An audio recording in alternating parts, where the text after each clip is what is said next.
On va lire un passage dans la Genèse, c'est les premiers versets de la Bible, au début même.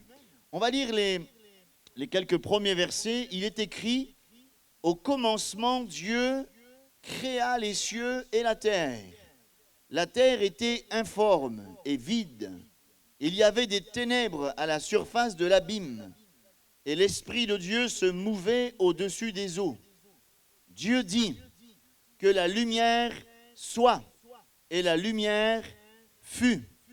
Dieu vit que la lumière était bonne, et Dieu sépara la lumière d'avec les ténèbres. Dieu appela la lumière jour, et il appela les ténèbres nuit. Ainsi, il y eut un soir, et il y eut un matin. Ce fut le premier jour. Dieu dit qu'il y ait une étendue entre les eaux et qu'elle sépare les eaux d'avec les eaux. Et Dieu fit l'étendue, il sépara les eaux d'avec les eaux qui sont au-dessus de l'étendue. Et cela fut ainsi. Dieu appela l'étendue ciel. Ainsi, il y eut un soir, il y eut un matin. Ce fut le second jour. Gloire à Dieu. Si nous voulons parler de Dieu ce soir, nous ne voulons pas parler d'un Dieu qui a été créé par les hommes ou par un système. D'ailleurs, la Bible dit au commencement Dieu. Dieu n'a ni commencement, Dieu n'a ni fin, il n'a pas été créé. C'est la raison pour laquelle dans l'Évangile, nous voyons souvent le mot éternel. Je suis. Il a été avant la fondation du monde, il est encore vivant aujourd'hui et il va demeurer éternellement le même. Le Dieu de l'Évangile, ce n'est pas un Dieu historique, ce n'est pas un Dieu créé par la main des hommes, il est celui qui justement a créé toutes choses. Dieu est à l'origine de toute la création. Et tout ce que nous voyons, et à l'île de la Réunion, on est quand même gâté, la créature, elle est belle. La création, elle est belle. Et c'est Dieu qui a créé tout cela par l'autorité de la parole de Dieu. Et conformément à Hébreux 11, c'est par la foi que nous reconnaissons que le monde a été formé par la parole de Dieu, en sorte que ce que l'on voit n'a pas été fait de choses visibles. La puissance de la parole. Rien n'est laissé au hasard.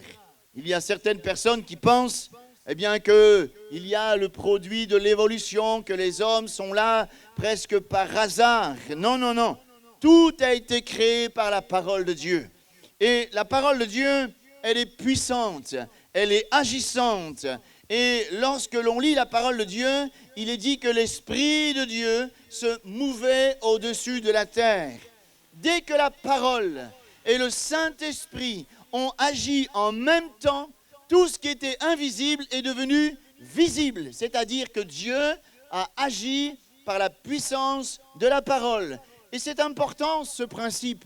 Nous le voyons jusqu'à l'Apocalypse et nous le voyons encore aujourd'hui parce que Dieu agit par la parole. Et ce soir, si Dieu veut agir dans votre vie, c'est à travers la parole de Dieu, l'Évangile qui veut dire la bonne nouvelle. La parole de Dieu dit qu'il n'y a en Dieu ni changement ni ombre de variation. Si Dieu a agi à la création par la parole, ce soir, il veut encore agir dans la vie de ceux qui veulent s'approcher de lui à travers la parole de Dieu. J'ai réfléchi à la lumière de ce texte et j'ai essayé de comprendre ce qu'était la terre avant que Dieu agisse. Elle était comme un cœur vide, comme un cœur pas satisfait. Et Dieu a agi. Je crois que ce soir, je suis convaincu d'une chose, c'est que Dieu veut agir dans votre cœur par la parole de Dieu. Et comme dit Jean chapitre 1er, il est dit « Toutes choses ont été faites par elle et rien de ce qui a été fait n'a été fait sans elle. » Alors, réfléchissons. La parole de Dieu dit au verset 2 que la terre était informe. Alors, dans une autre version, il est écrit que la terre n'avait pas de forme. Pas de forme. Et c'est quelque chose de déformé, qui ne ressemble à rien. Et c'est peut-être la situation que vous vivez. Vous avez l'impression, quand vous faites le bilan de votre vie, vous avez l'impression que votre vie, elle est déformée. Il y a tellement de choses qui peuvent nous déformer. La colère, la haine, les passions, l'alcool, la drogue, le péché déforment nos vies, déforment nos relations avec les autres. Et combien réalisent que leurs vies n'ont pas de forme dans le sens où elles sont complètement déformées, loin de ce que Dieu veut pour nous.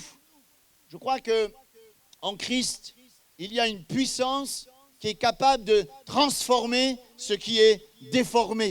Et à travers l'évangile, Dieu veut reformer en vous le divin, sa présence, vous libérer de tout ce qui vous a peut-être déformé. Et si ce soir vous prenez conscience que le péché est en train de détruire votre vie, simplement comme vous êtes, avec vos lacunes, vos manquements, venez tel que vous êtes à Jésus-Christ et confessez vos péchés. La Bible dit qu'il sera fidèle et juste pour vous pardonner. Et à travers ce pardon, il y a une restauration, il y a une régénération. Il va vous transformer de nouveau à son image. Voilà le plan de Dieu pour ta vie, mon ami. Toi qui es déformé, tu réfléchis à ce que tu vis, tu te dis, mais c'est pas ça la vie, je mérite mieux que ça, mais je suis pas ce que je voudrais être. Mais viens à Jésus tel que tu es, et le Seigneur, par sa parole, par l'évangile, il va te transformer. Alléluia. J'ai regardé dans le dictionnaire, et le mot informe, on peut aussi dire pas complet. La terre n'était pas complète. C'est comme s'il y avait un manque. C'est comme s'il manquait quelque chose pour amener l'équilibre. Et je crois que beaucoup de personnes dans cette société, dans ce monde, essayent de combler le vide par tout bien matériel. Et il y a une course effrénée, on essaye d'avoir et d'avoir encore. Et on espère combler ce vide. Un jour, un homme a dit que dans le cœur de l'homme, il y a un vide qui a la forme de Dieu. Non pas que Dieu est une forme, mais que seul Dieu peut combler. Et peut-être que ce soir, tu réalises qu'il te manque quelque chose. Pourtant, tu aurais tout pour être comblé, un travail, une maison, une famille, et tu as tes convictions, mais tu es vide en toi-même. Il y a un vide. Et ce vide, Dieu veut le combler par la parole, car il est écrit par la bouche de l'apôtre Paul, c'est celui qui remplit tout en tous. Alléluia. Alors, j'ai vu une autre version qui dit que la terre était en friche. En friche. Un terrain en friche, c'est un terrain à l'abandon. Un terrain, une propriété sans occupation. Peut-être que ta vie ressemble à ce terrain, excusez-moi de faire ce parallèle, un peu en friche, comme s'il y a un dégoût, un laisser-aller, une déprime, comme une dépression où beaucoup de gens aujourd'hui sombrent dans un laisser-aller parce que la vie est dure, les combats sont durs, les épreuves sont difficiles et on se laisse aller un peu à l'abandon. Le Seigneur a dit par la bouche du prophète Jérémie, il y a de l'espérance pour ton avenir. Et toi qui voudrais mettre ta confiance simplement, non pas dans un système, mais dans cette parole qui est esprit et vie, elle peut te donner le goût de vivre. Peut-être que quelqu'un qui entend la parole ce soir a même eu une pensée de sauter la vie, de se suicider, pensant que c'est la solution pour vraiment d'arrêter de souffrir. C'est une grave erreur parce que c'est le commencement des tourments éternels. Et tant que tu as la vie, invoque le Seigneur. Le Seigneur peut redonner des couleurs à ta vie. Il peut te redonner le goût de vivre parce que Jésus est la vie et la parole de Dieu est la vie. En remplissant ton cœur de l'évangile, Dieu va créer en toi le vouloir et le faire. Tu n'as peut-être plus envie de vivre, tu n'as plus envie de te battre, mais cette parole, elle est puissante, elle est agissante, elle peut créer en toi le vouloir et le faire pour relever tous les défis de la vie. Il y a puissance dans le nom de Jésus. Alléluia. Dans une version appelée Bible annotée, il est dit que la terre était déserte. Le désert parle de solitude. Et combien aujourd'hui on voit de gens, malgré tous les moyens technologie que nous avons pour être en communication avec ceux qui sont de l'autre côté de la planète. En un instant, on peut parler à quelqu'un qui est aux États-Unis ou en Chine, je ne sais pas. Et malgré cela, de plus en plus de personnes sont dans la solitude. La solitude, c'est terrible. Un jour, quelqu'un a dit que même au paradis, ça serait difficile d'être seul. Et je crois que la solitude, ce n'est pas simplement être abandonné des siens. La solitude peut être aussi marquée par le besoin de parler de ce qu'on vit à l'intérieur de nous, mais on en a honte. Alors, on s'enferme dans un mutisme qui nous détruit. Et si quelqu'un vit cette situation, vous avez un fardeau sur votre cœur qui pèse sur vous et fait que vous êtes complètement abandonné à vous-même et renfermé dans un mutisme. Je voudrais vous lancer l'invitation de venir simplement à Jésus. Il y a une promesse extraordinaire. La Bible dit ceci: combien même une mère abandonnerait ses petits, moi, l'Éternel, je ne te délaisserai point. Et en venant à Jésus, c'est avoir l'assurance d'avoir un confident, un ami, un avocat, un défenseur, celui qui va faire justice dans votre vie. Et en venant à Christ, on pourra avoir un confident, parler. Il n'y a rien de tabou à Jésus, et peut-être que tu as un secret dans ton cœur qui pèse, qui te détruit de l'intérieur. Tu ne peux même pas en parler à ton épouse, à ton époux, à tes parents, à tes enfants. Viens à Jésus, ouvre ton cœur, décharge-toi sur lui de tous tes fardeaux. Alléluia. Enfin, toujours dans ce premier verset où il est dit que la terre était informe, dans une autre version appelée la Bible Darby, il est dit que la terre était comme une désolation. Une désolation. Et une désolation, c'est une grande peine. Parfois, à force d'être triste, eh bien, on est dans l'abattement, on marche la tête baissée, on marche sans espérance, on marche eh bien, en pleurant. Peut-être que tu entends la parole et que nuit et jour, eh bien, ton lit est baigné de larmes. Mais la bonne nouvelle de l'Évangile, c'est écrit dans l'Évangile, Dieu entend la voix des larmes. Il arrive parfois qu'on souffre tellement qu'on n'arrive pas à mettre des mots sur notre souffrance. Alors on pleure. Certains pensent que pleurer, c'est de la faiblesse. Mais pleurer au pied de Jésus, c'est une prière efficace. Parce que Dieu entend la voix des larmes. Et si ta vie ressemble à une grande désolation, j'aimerais te dire de la part de Dieu qu'en Jésus-Christ, il y a une consolation extraordinaire. Il peut te consoler, changer tes larmes de tristesse en larmes d'allégresse. La terre était informe, pas de forme, pas complète, en friche, déserte et remplie de désolation. En regardant ce verset 2, nous voyons également que la terre était vide, un vide. Et la terre, avant que le Seigneur agisse, était vide, semblable, eh bien, peut-être à ton cœur. Nous avons été créés avec des besoins. Ces besoins sont pourvus en Jésus. Nous avons besoin d'amour. Ce n'est pas une option d'être aimé, c'est un besoin. Et beaucoup se trompent, vont chercher l'amour dans leur semblable, mais on sait combien cet amour, il est fragile. Et parfois, au début, je t'aime et après, je te trahis et ça devient la guerre. Il y a un amour qui est digne de notre confiance. C'est l'amour de Dieu. Et si que ce soir, quelqu'un a soif d'un amour pur, d'un amour sincère, un amour sans hypocrisie, un amour qui va te construire, qui va te rassurer. La Bible dit que Dieu est amour. Et par sa parole, l'amour de Dieu va se répandre dans ton cœur par le Saint-Esprit. Il peut te combler. Le passage d'Ésaïe 25 dit ceci, que sur cette montagne, Dieu a préparé un festin succulent pour tous les peuples.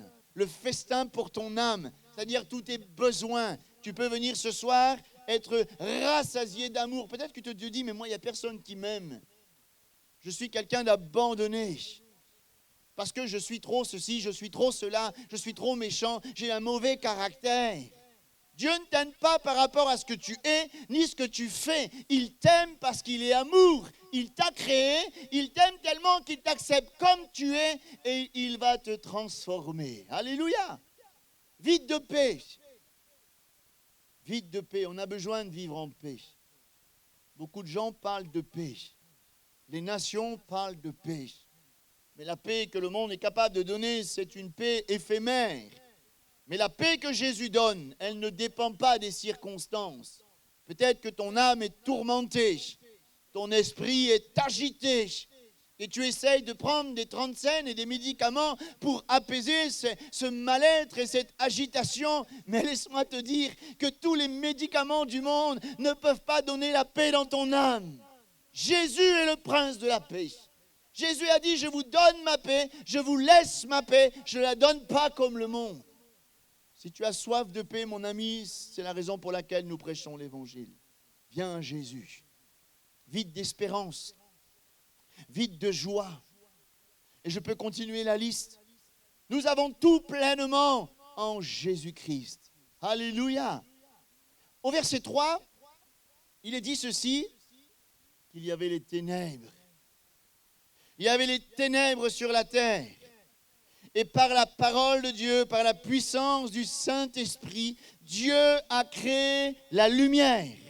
Et quand la lumière jaillit, nous le savons, c'est un principe incontournable, les ténèbres s'enfuient. Quand on parle de ténèbres, on parle de fait noir. À La Réunion, il dit fait noir. Vous êtes d'accord avec moi, quand il fait noir, il n'y a plus de sens. On ne sait plus quelle direction marcher. On ne sait plus quoi faire. Il n'y a plus de sens. Le fait noir, c'est aussi les ténèbres, c'est le manque d'entendement. Jésus a dit, celui qui me suit ne marchera plus dans les ténèbres, mais il aura en lui la lumière de la vie. C'est une question de morale, dans le sens où je ne fais pas ce que je veux. Et peut-être que dans ta vie, tu as l'impression qu'il y a d'épaisses ténèbres. Tu ne comprends plus ton existence. Tu ne comprends même plus pourquoi tu es sur cette terre. Tu es désemparé. C'est les ténèbres. Et tu fais même des choses que tu ne veux pas faire. Tu en as honte. Et c'est la raison pour laquelle on appelle ça les ténèbres, parce que c'est caché. Je crois que Jésus-Christ nous amène à vivre dans la lumière. La lumière, c'est la meilleure chose pour l'homme. Nous ne sommes pas destinés à vivre dans les ténèbres. Mais Jésus est la véritable lumière. Jésus a dit, je suis la lumière du monde. Viens à Jésus et tu ne marcheras pas dans les ténèbres. Et enfin, je veux aussi m'arrêter sur un mot. Au verset 2, il est dit que sur la surface de la terre, avant que Dieu agisse, il y avait l'abîme. L'abîme, c'est l'enfer. Est-ce que, sans vouloir faire de raccourcis trop vite, une vie sans Dieu, parfois, ça ressemble à l'enfer, à un tourment. C'est terrible. Face au tourment, comment nous sommes démunis. Quand le diable prend possession d'une personne, qu'est-ce qu'on peut faire? Dans la Bible, il y a même des gens qui ont essayé, des exorcistes ambulants, de régler le problème de cette situation, mais ils n'ont pas pu. Mais je crois que l'abîme, elle recule face à la parole. Elle recule face à la lumière. L'abîme, c'est aussi, dans la définition, un trou sans fond. Un jour, un homme, dans la parole de Dieu, appelé David, a dit ceci, « Du fond de l'abîme, j'ai invoqué l'Éternel. » Il y a presque un pléonasme. Parce que tout simplement, abîme veut dire trou sans fond. Et lui, il dit du fond de l'abîme. Ça veut dire que David pensait que c'était impossible de tomber au plus bas. Et peut-être que c'est vraiment ce que tu penses, c'est ce que tu vis. Tu es tellement tombé bas, tu dis, mais c'est impossible d'être pire que moi. J'aimerais te dire que Dieu t'aime tellement qu'il va s'abaisser ce soir, quel que soit le niveau de ta bassesse. Il va venir te chercher, il va te prendre dans tes bras, il va te mettre hors de l'abîme, il va t'emmener là en pleine sécurité. Alléluia. Ça, c'est le Seigneur. Alors, je conclus parce que j'aimerais qu'on prie le Seigneur. Il y a quand même une différence entre avant que Dieu agisse et après que Dieu ait agi avec sa parole et le Saint-Esprit. La terre était informe, vide, ténébreuse, il y avait l'abîme. Mais lorsque la parole et le Saint-Esprit a agi, il y a eu la lumière, tout devenu équilibré, tout avait un sens, tout avait un but. Et on peut dire ce soir que tout ce que Dieu transforme est bon. Parce qu'il est dit, à chaque fois que la parole de Dieu, elle s'est manifestée, il est dit, Dieu a dit que cela était bon. Donc, tout ce que Dieu transforme est bon. Ce n'est pas une mauvaise nouvelle pour toi, ça. Je crois que c'est une bonne nouvelle. Tout ce que Dieu transforme est bon. Est-ce que ce soir, tu veux faire l'expérience d'une transformation réelle? Transformation de cœur, transformation de vision, transformation de vie. Viens à lui tel que tu es. Pour être transformé, pour vivre l'expérience de la foi, il ne faut pas rester loin de Jésus. Il n'est pas question de s'approcher d'un lieu, d'une montagne ou d'un lieu vraiment particulier. Non, avec ton cœur, tu peux invoquer le Seigneur et t'approcher de lui. Et là, maintenant, par sa parole, par la foi, il va commencer une œuvre, il va te transformer pour sa gloire. Peut-être que quelqu'un qui entend ces paroles, eh bien, aspire à une vie meilleure.